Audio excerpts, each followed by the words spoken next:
Hey everybody, this is Patrick from the Poison Pen Bookstore, and I'm here with the great Denise Mina, old friend, and here on the eve of the US release of her brilliant new novel, The Less Dead. Welcome, Denise. Always great to see you. You too, Patrick. Yeah, lovely to see you. We're getting older. I We've know. known each other so long. But it's like we were talking a little bit. It's really cool that we get to do this. This is all, this in this bizarre time that we find ourselves in. It's interesting. I get to talk to you where I might not have before. Yeah, as if I wouldn't have come to the Poison Pen. Well, that's true. At the Maybe not drop in the of a hat, middle, I would have been there. If I could be there legally, I'd be there. in the middle of the summer. Yeah. Um, With well, my wee Scottish body bursting into spontaneous flames. what's Because it I like can't. there right now? It's been raining all day. It's quite cold, and I was wearing a coat and a hat today. Oh my Can you gosh. can you even imagine that? It's August. It feels like Wow. the first day of autumn. That's amazing. Yeah, Yeah. yeah. Well, hey, let's talk about the new book a little bit. There's so much I want to get into with you. And it's funny, we were talking before, and I am knackered, man, but it's for a good reason, because I was up all night reading your book. And it's been hard to get advanced reading copies here because of what's going on in New York publishing, but I was finally able to get a PDF, and so it was great to read it that way, kind of turning the pages. And um, but no, just a brilliant piece of work. And one thing that always, sticks out to me about your work is it's just the humanity that comes through on every page. Uh, and also, from the very beginning, from Garnet Hill, which has been what, 20, almost 22 years ago now. Yeah, Where does yeah. the time go? That's when we Wow. met. That's when we met. I know, I know. But you've been writing about, you've been addressing things that, you know, until very recently hasn't really been talked about too much in crime fiction. Mental illness, from the very first book, addiction, lots of these issues. And this new book, The Less Dead, deals with, from what I understand, kind of a series of real murders that took place in Glasgow. Can you talk about what inspired this particular book? Well, Glasgow. People have started to talk about the effect of the crack epidemic in the States, and over here we had a heroin epidemic at the same time, and the effects were very, very similar. So it was like a very particular strata of society, working class, poor people, and it just shattered families. And the levels of street sex work shot up in Glasgow. So there was like a whole area of the town centre you really couldn't go into. And there were a series of murders of sex workers at the time. And the very last one was only in 2008, I think, or 2002. And it was it was treated completely differently than the other ones. And the woman that was killed was very sweet. She came from a lovely family. She had a really sad backstory. The police spent a lot of money trying to investigate. And it really made me think about the women who had died before. And it made me think about why were they, a lot of them grew up in care, for example. And, they grew up in group homes, or, they didn't have nice families. So they weren't very sympathetic people. They weren't very nice people. And it just made me think about the way we value different victims, and, why some people matter. I mean, one of the things in crime fiction is if you kill a preacher's daughter, that's enough to power the whole book. But if you kill a street sex worker, you need to have like 12 murders, and it has to be increasingly bizarre because the writer thinks the reader doesn't care, but actually the readers do care. Right. And I think you need to always write the book that you want to read, and that was the book I really wanted to read, was a book where I've got friends who are sex workers, and I was listening to an interview with a woman, and she was saying, sex work is so prevalent now because we live in an internet age that everybody must know a sex worker. And if you think you don't know anyone who does sex work, it's because they're afraid to come out to you. And I think that's probably true. I just wanted to look at the way we, evaluate and weigh up and quantify the value of a human life. So the central character, Margo, goes to meet her adoptive family, or her birth family. She's adopted, and she finds out that her mother was one of the women who was murdered back then. And the research was really interesting because I spent a lot of time with the cop who did the investigations, and I talked to her a lot about true crime. And Really? yeah, just the ethics of it, because it's so interesting. Where's the why is it okay? Is it okay to mine that for, a story, or are you helping, or are you just preying on these people again, or are you stealing people's lives? And actually, You have a the great book. example of that in the book with this character Robertson. I mean, it's such an interesting thing because we all talk about true crime all the time, and Yep. there's a true crime writer in the book called Robertson, and he doesn't really think about the ethics of it, and I don't know if I think about them enough, but weirdly, I was talking to this woman that I've got a dog, and quite often we walk the dog together, and we meet in the park by accident, and we walk the dog, and I was telling her what the book was about, and she said, "Oh, that was my cousin, one of those women." And I'd been at the trial very recently, and the guy got done, and it was her cousin who'd been murdered. And she said that it ripped the whole family apart, that murder, So just talking to the people who were actually there. So it started off as much more true crime. And then I got to a certain point and I thought, I don't think I can do this and still say I'm honoring those women. I think I am just using those women. And so I changed the book quite fundamentally, like, kind of halfway through. And I thought also, I think we're coming up to quite grim times, and I think we really need books that just entertain you. And Yeah. do you know what I mean? I really do think we need uplifting literature and good thrilling narratives that kind of make you read to the end and stuff like that. And I don't think any of us are going to be looking for tragic stories in literature for a wee while. Maybe. Right. You know, so at the beginning of the book, that your protagonist, who's a doctor, which I found very interesting. Can you talk a little bit more about Margo, who I found to be a fascinating, very complicated character. She's one of these people her MO in life seems to be that she's very careful and very methodical, and everything's in its place. Talk a little bit about her. Well, Margo really is Hamlet. So Margo, one of the things about Hamlet is that he's paralyzed. And I think very often shock or grief can paralyze people. And she feels very safe not doing anything. So she's threatened, and she finds out all this information, and she everything is a pull to action, but she can't make the commitment to actually do anything. And it's about how much more easy it is to not actually take action when you're faced with injustice. So I had to get her to the point where she would actually do something. And but she's a doctor, and one of the things about the Hippocratic Oath is first do no harm. Right. But that's very complex. That's so complex. If you're thinking about something like end of life care, or it really needs pulled apart. And I just thought she was a really interesting character. And one of the things is she would be a great victim because everyone would care if she was killed. And her aunt actually says that, if you were murdered, they'd bring the army in because people care about doctors. And you're a white doctor, and you live in a house that's bought, and you're not renting do you know what I mean? She's just got everything going for her, but she really is much more comfortable not taking action and being a bystander. And it was how to get her to stop being a bystander and take action. I found this character, Nikki, her aunt, to be a really, really interesting character. And the relationship that kind of develops between Margo and her aunt is just so subtly, beautifully done.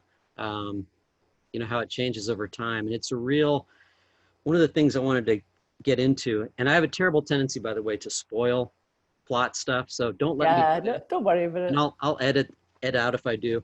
But I wanted to ask you about class, because class is, at least the way I read the book, is at the heart of this novel in a lot of ways. In America, You know, we're used to hearing about the British class system, and you don't hear, you're starting to hear more about it, but we have a class system too, Mhm. you know, and it's, people don't talk about it as much as they should. But how does it factor into this book?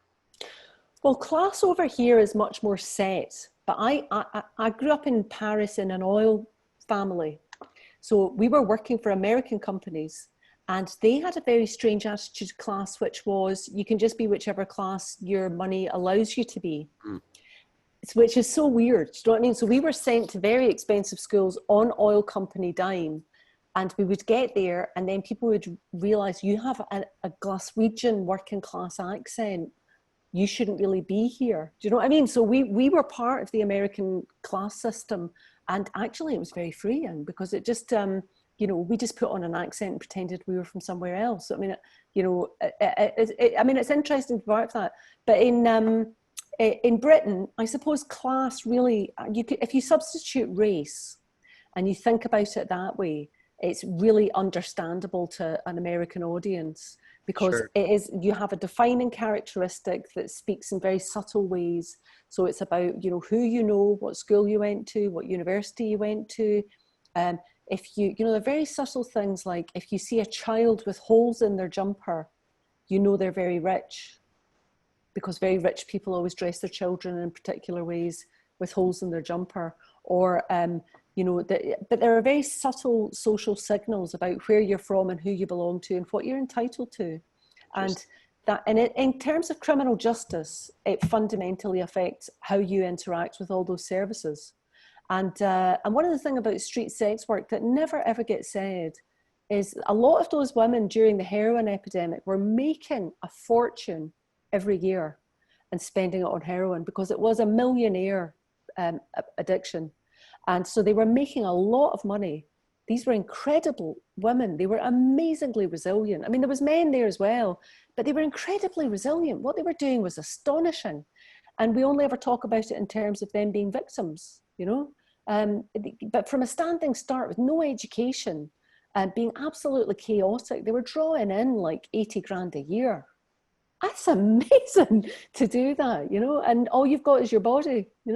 And, a lot of women survived that and they went on and had lives and they just don't talk about it. And quite a few people have outed themselves to me as having come through that. And then I knew people who were always out about it and quite open about it. But I just thought it was such an interesting time. Um, Would and, that be and kind of reflected in characters like Betty and yeah, very much so. And, Nikki and Lizzie and yeah, Lizzie was based on a woman I knew who died quite a few years ago, and she looked like Lizzie, and she was not. She was quite open about having been a sex worker on Glasgow Green, and she was not embarrassed and she was not ashamed, and she just said, "Well, that's who I am, and if it's a problem for you, basically fuck off." yeah. Do you know what I mean? And that was so refreshing because she was like, "This is my experience, and if it's a problem for you, that's your problem." She was a lovely woman. She was very, very kind to a lot of people. I really loved her. Um, but uh, yeah, but just how much it defines people's lives and how difficult it is.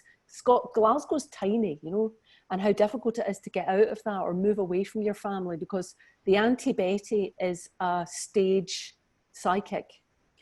Because every time I love true crime, but every so often I think you're just a stage psychic. I mean, you're really just guessing, but doing it very ponderously in the name of justice. But it's the same act.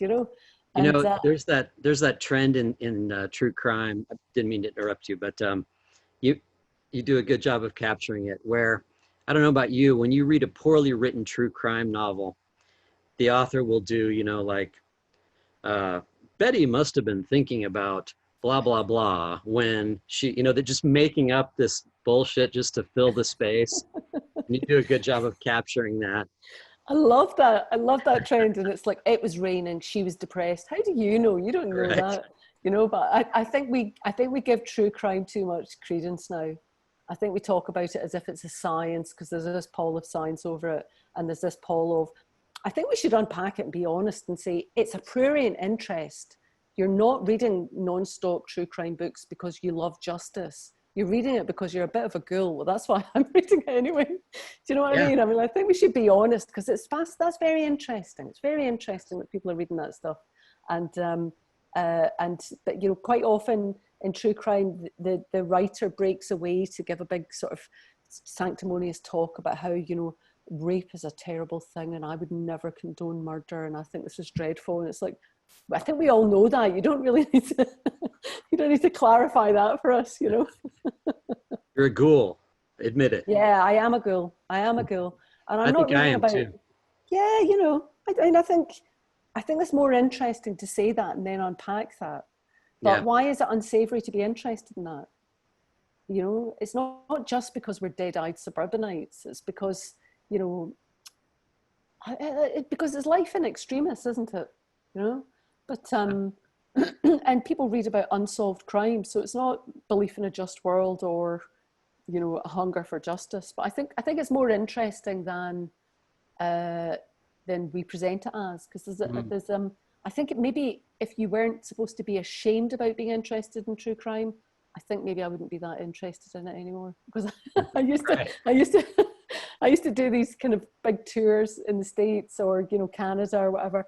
And at the end, I would always do the same thing. I would go to a fancy hotel and have an afternoon tea and read the nastiest true crime book I could Oh find. yeah. Love it. Doesn't that sound like a good afternoon? It sure does. Yeah. No, I love true crime. I like the fact that it's, you know, just like the crime genre itself, it has broadened and started to redefine itself and what it can do in the way that crime fiction has, which is pretty neat, you Yeah, know. Um, yeah. well, let me ask you a little bit. When the basic setup is Margo is going to this adoption. She was adopted as a child, and her adoptive mother has just recently passed away, and she goes to, let me see if I can get this straight. She goes to the adoption center to, is she thinking that she's going to meet her mother, or does she know that she's meeting her aunt actually?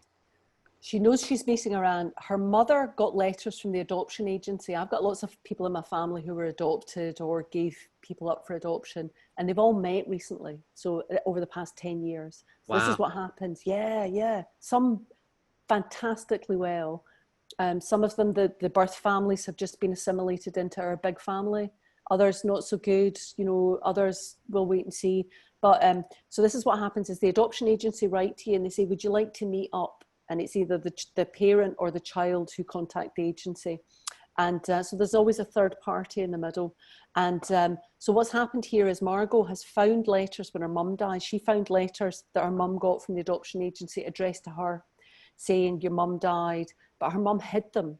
Her adoptive mother hid them because she didn't want her to meet her family, because but you don't really know why she doesn't want her to meet, she doesn't want her to meet the birth family.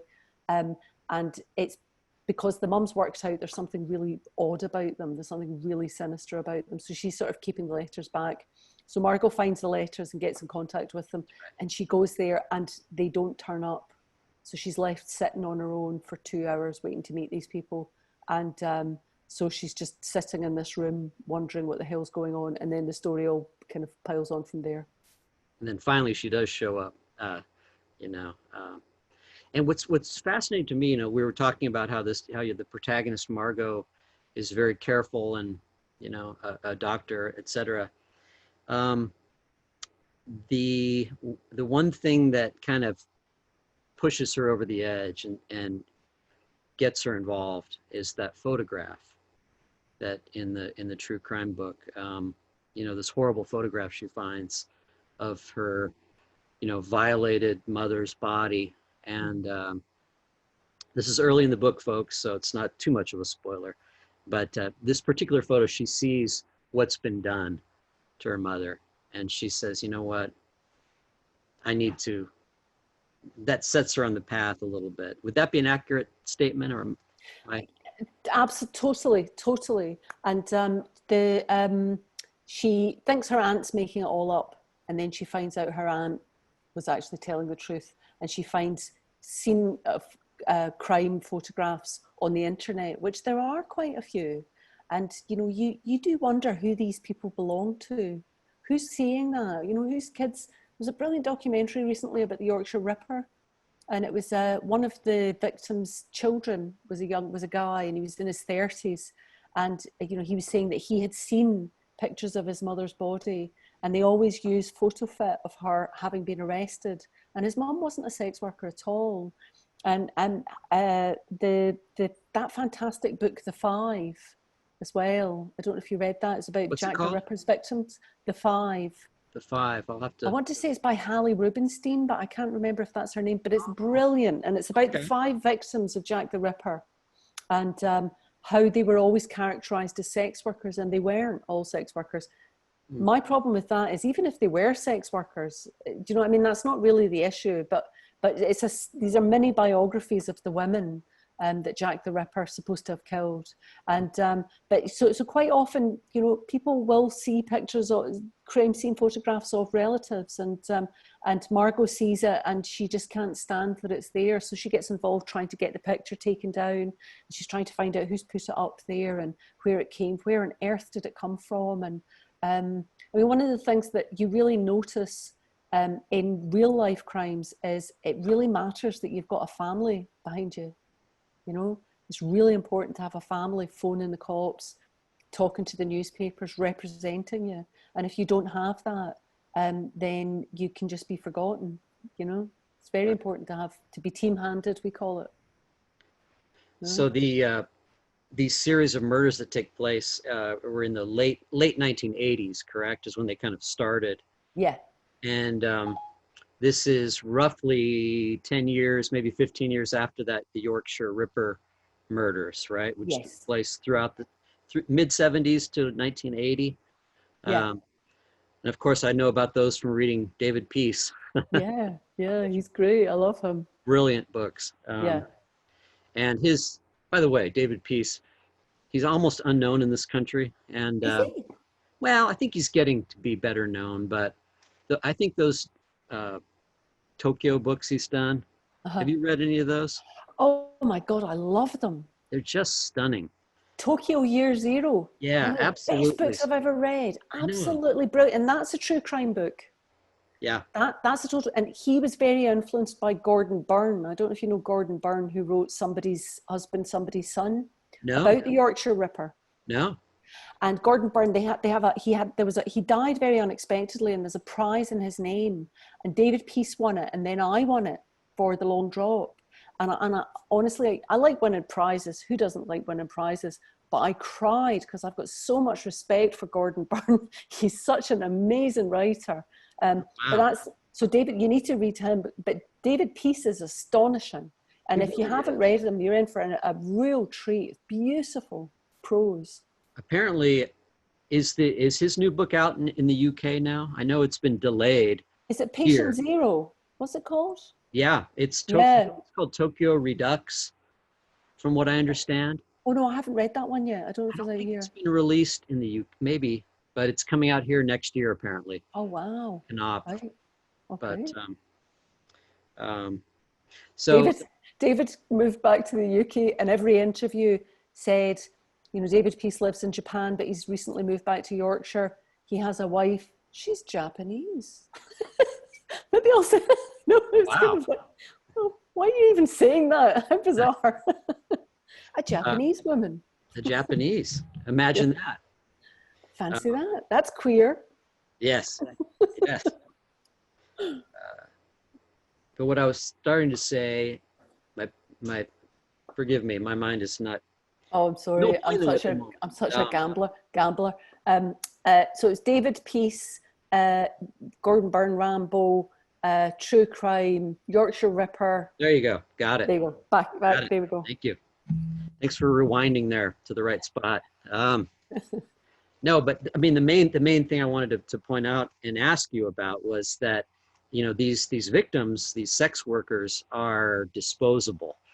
We discussed that I think before we got started, but they're viewed as disposable by the police also, and you make that point and you write about that really really well.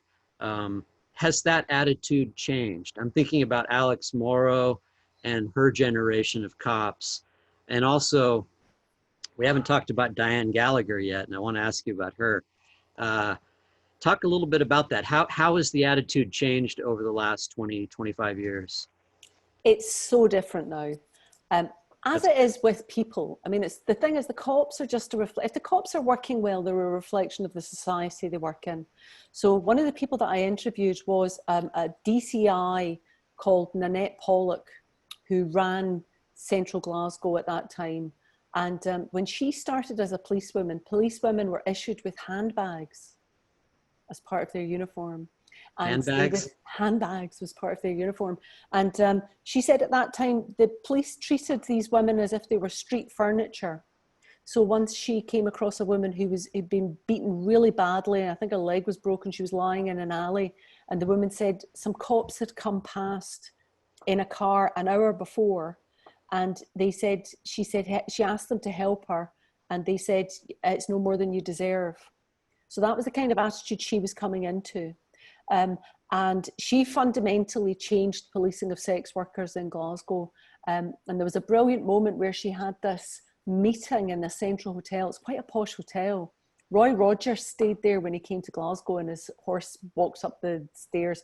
But she held a meeting there of all the street sex workers. And of course, everybody is nodding out. They're all off their faces. But they all came to talk about the fact that there were so many murders that they needed to find a way to safely police people who are doing illegal things, and they came up with this scheme, which, I mean, the thing is, the heroin epidemic was kind of lagging then anyway, but this generation of cops are completely different, and one of the reasons for that is the Sexual Equality Act of 1975.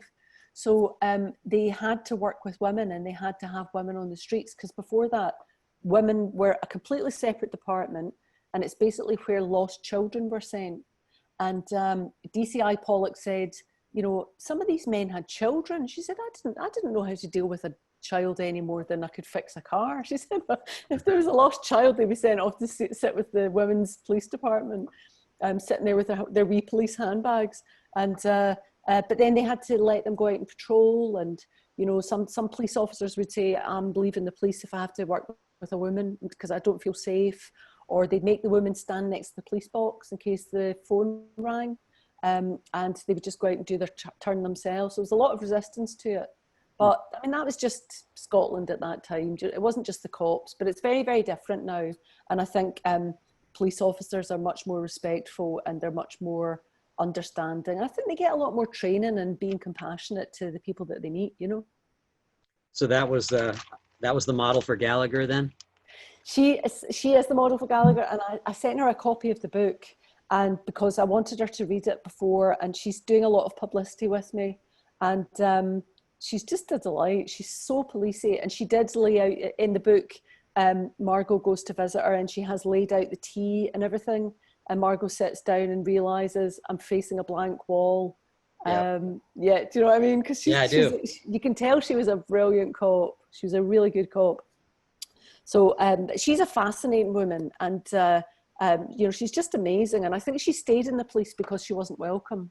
I think that's the only reason she stayed in the police. But she's a really amazing person. So you met her and spoke with her after writing Alex Morrow? Yes. Okay. Yeah. Long after. Yeah. Just for this book. There's a bit. Here's what I read. I'll send you a copy, Patrick. That's pissing. No. We'll get ours. You get a hard copy. Yeah. There's a sequence in the book, and then we'll move on and talk about some other things.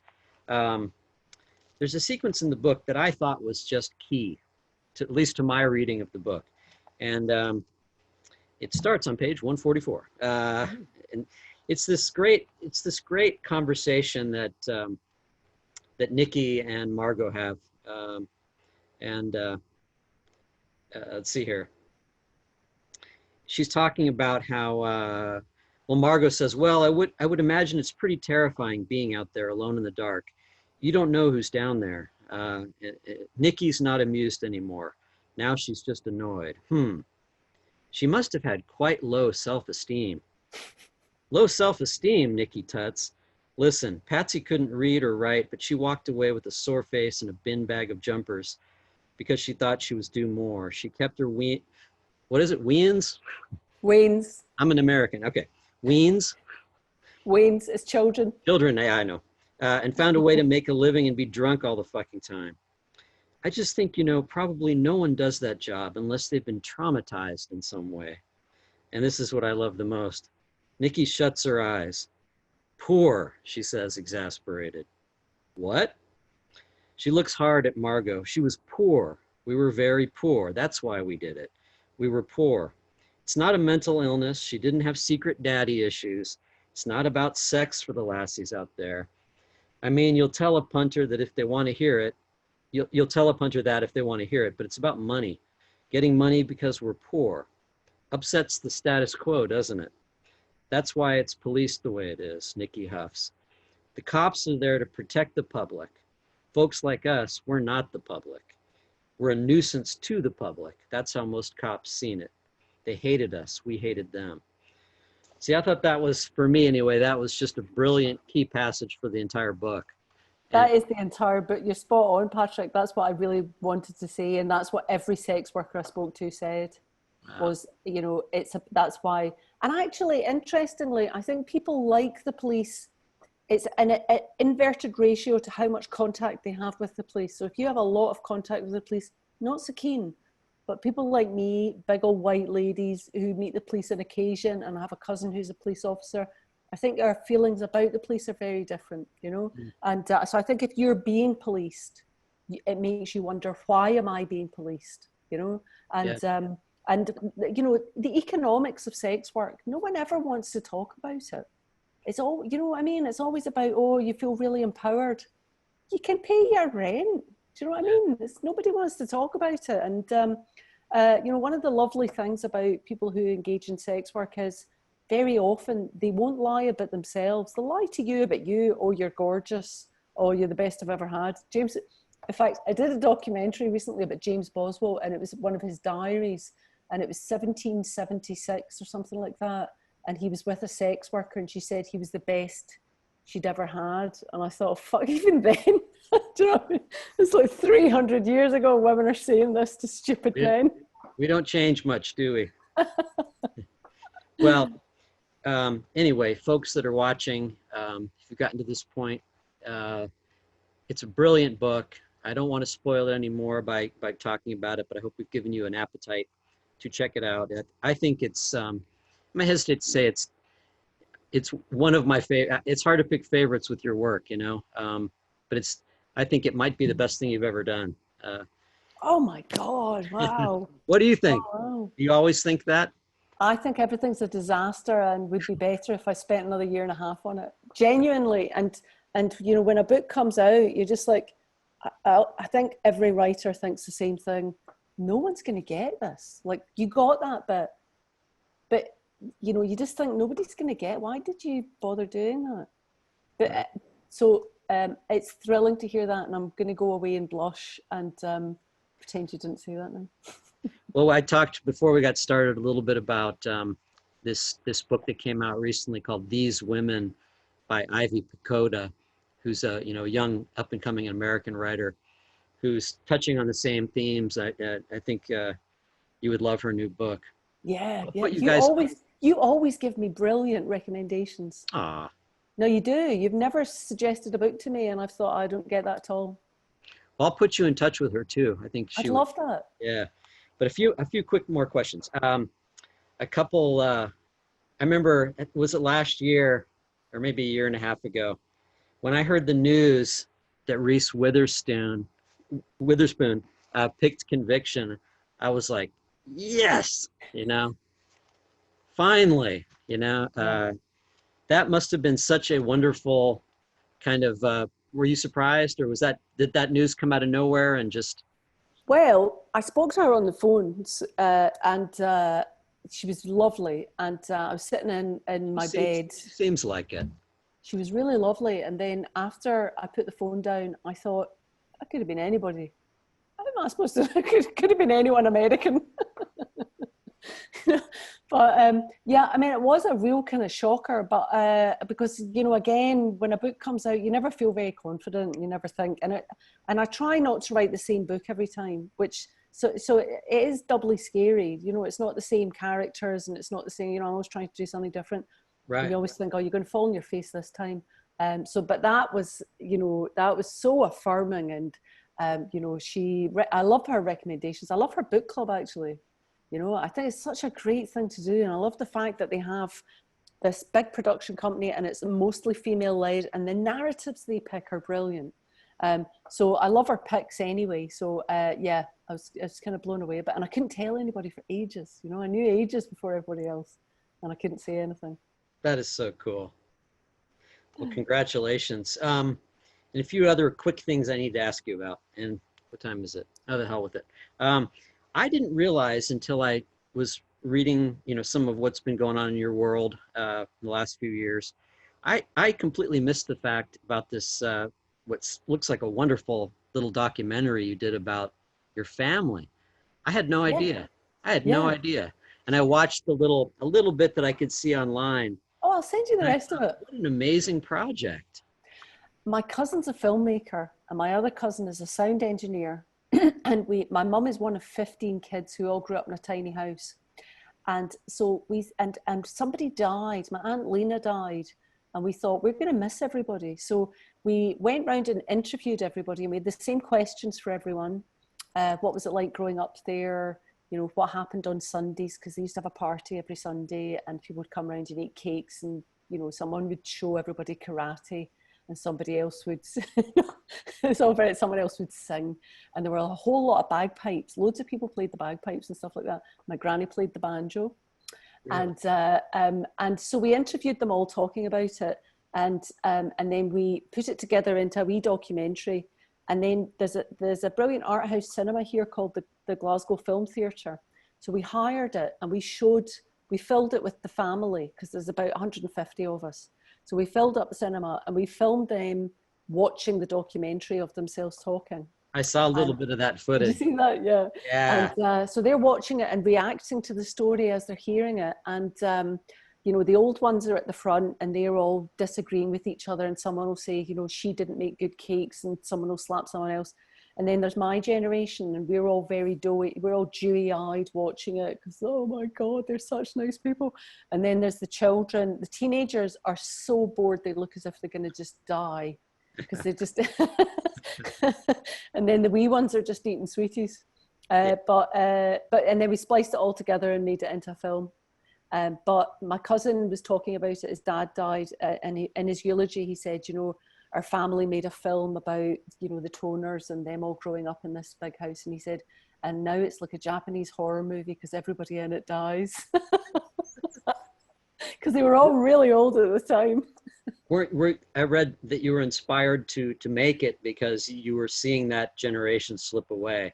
Yeah. And a lot of the stories you'd kind of come up hearing, you realized those were going to be lost. Yeah. And we did it as a kind of, we did, but then we had a big premiere for them. And it's difficult to honor older people in your family. And it's difficult to, kind of capture that. And, all the questions you wish you'd asked. Do you know what I mean?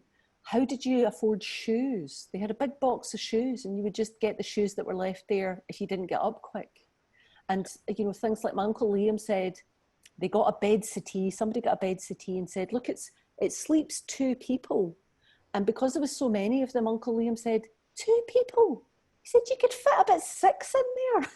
Because they all slept that way on the bed. They didn't sleep that way. They all slept that way because there was so many of them, Wow. But just all those lovely wee stories, and it's just a lovely way to commemorate them, and they really loved it, and I think they felt really honoured by it. Now, when you grew up, I read that we've talked about this a little bit before, but you moved some 18 or 20 times in 20 years because your father was an engineer, and you moved all over around Europe, basically all over the place. How did that kind of looking back and thinking about that, did that really open your eyes to a lot of things? Did that change your perspective about how the world functions? And I don't know. my father grew up as an army brat, here in the States, Ah, yeah. and it was a similar thing. Very similar. Grew and so they got used to it. He and his sisters that, all right, well, we can't make friends, or we're going to move, and Yeah. so they became very, very close as a result. Hmm.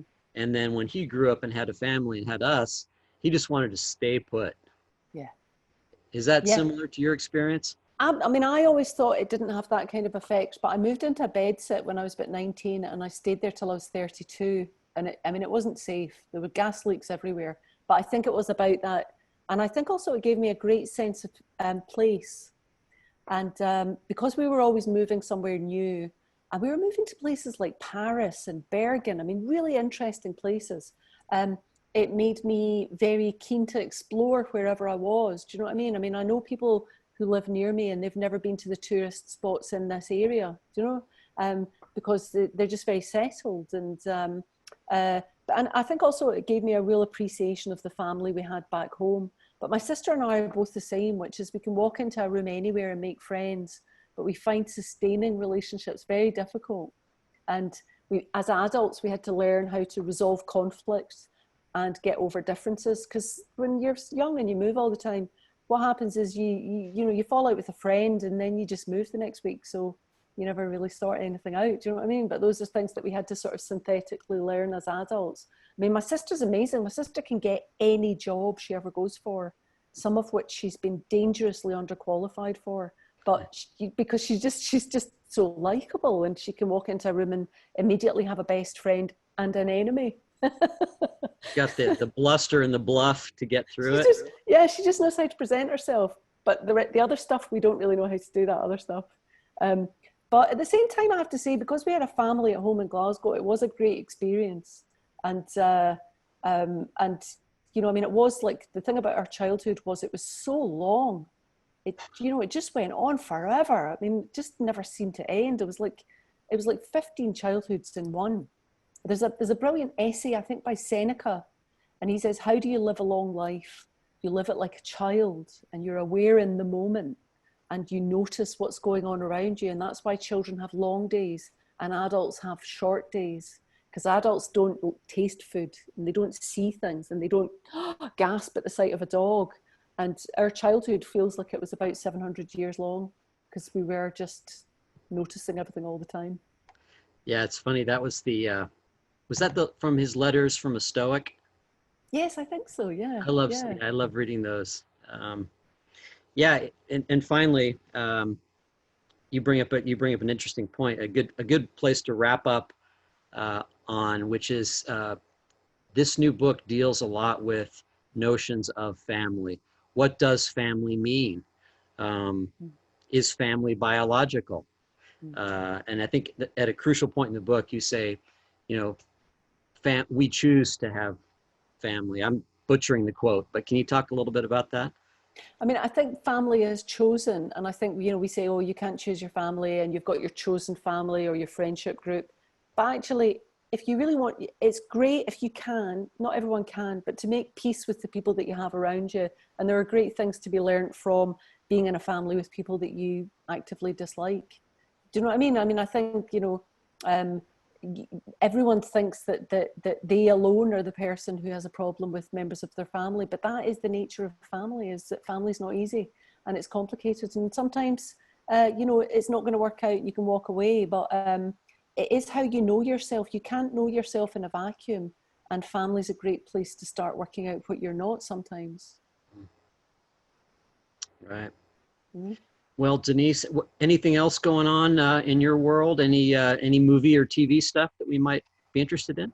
Lots of stuff in the pipeline, but nothing concrete at the moment. And I've got some exciting projects up in the air. Everything's a secret now, isn't it? You're not Yeah. allowed to say anything. But the next book I'm writing is about. It's a it's called Confidence, and it's a follow up to Conviction. And have you heard of urbex, urban explorers? These are people No. like video photographers and videographers, and they break into, like, there are abandoned mansions in France, and they go in and they sort of explore it, and they have this very strict ethical code: leave nothing, take nothing. and they just go around and explore it and they photograph it. And someone breaks into a mansion in France and they see a silver casket, and in it is proof that Jesus existed. And then they commit suicide under very shady circumstances, and the casket goes missing. So it's about the Museum of the Bible. I don't know if you've been following this story, and it's about faith. It's basically about faith, and it's about the arts and antiquities market, and how shady all that is. So Anna and Finn go off and they start exploring this world and trying to find proof of the Bible, which I just find all that stuff absolutely incredible. Yeah, really incredible. Wow. The Museum of the Bible bought loads of first century copies of the gospel, and it turned out they were fraudulent. And someone had defrauded them of millions and millions of dollars, and they've got no comeback because it's all been done in very shady circumstances. But I mean, these are these are like jewelry heists of modern day. Yeah. Anyway, so very deep into all that stuff. Hoping to go to Jordan. That sounds fascinating. I know. Yeah. I'll send you. I've got so many articles that I could send you to read about it, but it's just the world of very rich people, very religious people, and incredibly shady people. What a mix. Sounds great. The ideal dinner party, isn't it? Sounds fascinating. Yeah. Well, Denise, let me thanks so much for spending so much time talking with me today. Really appreciate it. And congratulations on the new book. It's brilliant. Thanks, Patrick. It's so nice to see you again, pal. I hope you're really well. I hope you're keeping well. You too. Absolutely. And let me go ahead and sign off. Thanks, everybody, for tuning in.